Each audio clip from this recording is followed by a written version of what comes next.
लगातार आपके सामने प्रस्तुत कर रहे हैं अब की बार किसकी सरकार, और 19 दिग्गजों की बात हम लगातार कर रहे हैं, जिसके जरिए हम आपको यह समझाने की कोशिश कर रहे हैं कि भारत की राजनीति किस ध्रुवी पर चल रही है। आइए जरा बिहार की चर्चा करते हैं, और बिहार की चर्चा बिना तेजस्वी यादव के अधूरी रह सकती है, क्योंकि जिस तरह से आरजेडी की कमान अपने पिता की गैर मौजूदगी में उन्होंने संभाली है, यह अपने आप में काबिल तारीफ है। लेकिन क्या लोग इस चेहरे के साथ जुड़ रहे हैं? क्या आरजेडी का वोट बैंक आज तेजस्वी यादव के साथ जुड़ पा रहा है? क्या दो भाई का विवाद एक दूसरे के लिए काट तो नहीं साबित हो रहा? देखिए रिपोर्ट।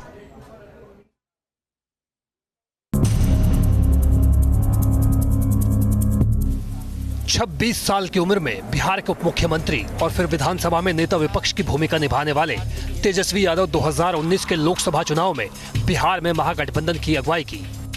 तेजस्वी ने अपनी पार्टी आरजेडी के साथ कांग्रेस, आरएलएसपी, वीआईपी और हम को लेकर महागठबंधन बनाया, जबकि जेडीयू से नाराज हुए शरद यादव को आरजेडी के टिकट से चुनाव लड़ाया। वहीं आरा में अपने कोटे की सीट पर सीपीआई-एम को समर्थन दिया।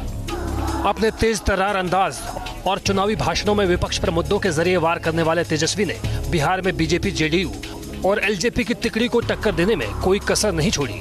बिहार की 40 सीटों में से आरजेडी 19 सीटों पर चुनाव लड़ रही है। तेजस्वी ने इस लोकसभा चुनाव में कुल 134 रैली को संबोधित किया, जिसमें राहुल गांधी के साथ समस्तीपुर की रैली भी शामिल थी, जहां से तेजस्वी ने राहुल की मौजूदगी में केंद्र सरकार पर ताबड़तोड़ हमले किए।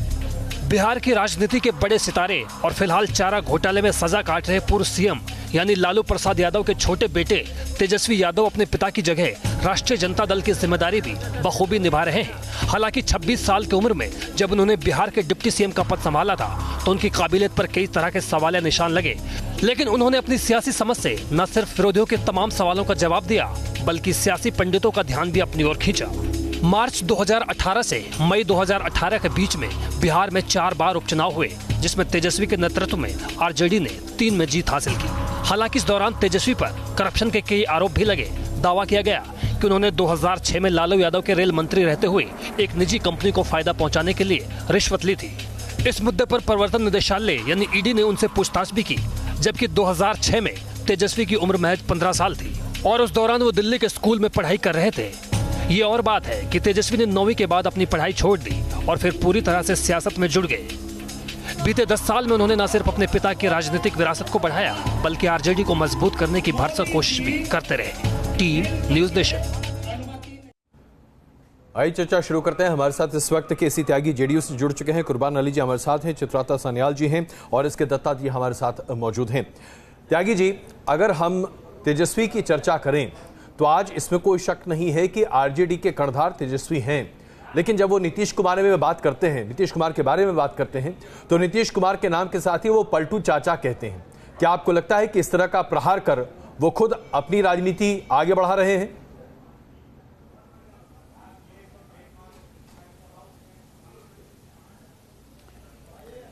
नहीं, उनकी राजनीति उनके पिता से विरासत में मिली हुई राजनीति है और लालू जी के अनुपस्थिति में उसने उस विरासत को खराब किया है। लालू जी जेल में हैं तो पूरे परिवार में तलवार खिंची हुई है। बड़ा भाई जो है लगभग आधा दर्जन चुनाव क्षेत्रों में उनके विरुद्ध वोट मांग चुके हैं। बहन उनकी अलग खफा हैं और जो पार्टी है उसमें भी एका नहीं है। स्वर्ण आरक्षण के सवाल पर रघुवंश बाबू कहते हैं ये चलना चाहिए, वो कहते हैं कि नहीं, कोई जरूरत नहीं है स्वर्ण आरक्षण की। जो महागठबंधन बनाया था वो आखिरी दिन तक बिखरता नजर आया। कांग्रेस पार्टी के जो बिहार के सबसे बड़े नेता हैं शकील अहमद साहब को अपमानित होना पड़ा और उनको निर्दलीय चुनाव लड़ना पड़ा।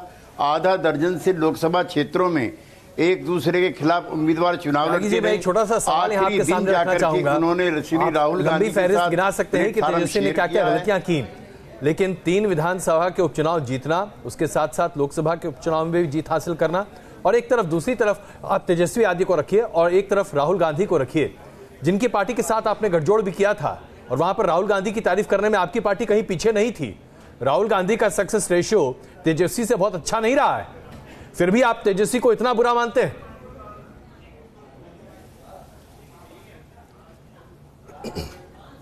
मैं बुरा नहीं मानता हूँ। हमारे सीनियर साथी लालू प्रसाद जी के बेटे हैं। आपने मेरे से प्रतिक्रिया पूछी तो मैंने बता दी जी। मैं क्यों बुरा कहूंगा? आपने उनके बारे में विश्लेषण पूछा, आप नहीं पूछते तो मैं नहीं कहता आपसे। बिल्कुल, मैं यही जानना चाह रहा, लेकिन आपको उनकी कोई भी चीज अच्छी नहीं दिखाई देती। वो पलटू चाचा कहते हैं तो जाहिर सी बात है काफी व्यक्तिगत तौर पर आहत भी हैं, क्योंकि नीतीश कुमार को लेकर काफी उम्मीदें थी। कहा जाता है कि नीतीश कुमार जी की अगुवाई में और उनके संरक्षण में उनके पूरे बंगले को तहस नहस कर दिया गया। जो उन्होंने बनाया था बंगले से बाहर निकाल दिया गया। तरह तरह के आरोप लगाए जाते हैं आरजेडी के द्वारा आपकी पार्टी के ऊपर।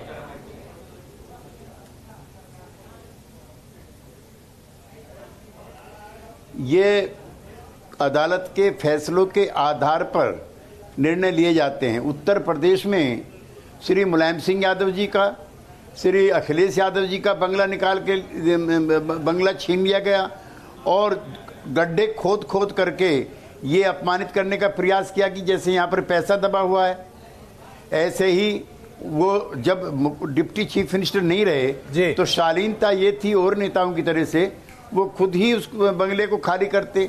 और जो लोग नीतीश कुमार को थोड़ा बहुत जानते हैं वो ये मान के चलते हैं कि वो ना तो विंडिक्टिव होते हैं और इस पूरे चुनाव। अच्छा त्यागी जी, ये बता दीजिए कि तेजस्वी का बढ़ता कद, तेजस्वी को चुनौती मानते हैं आप? खासतौर से अभी जिस तरह के अगर हम चुनावों की बात करें तो इसे आप चुनौती मानते हैं?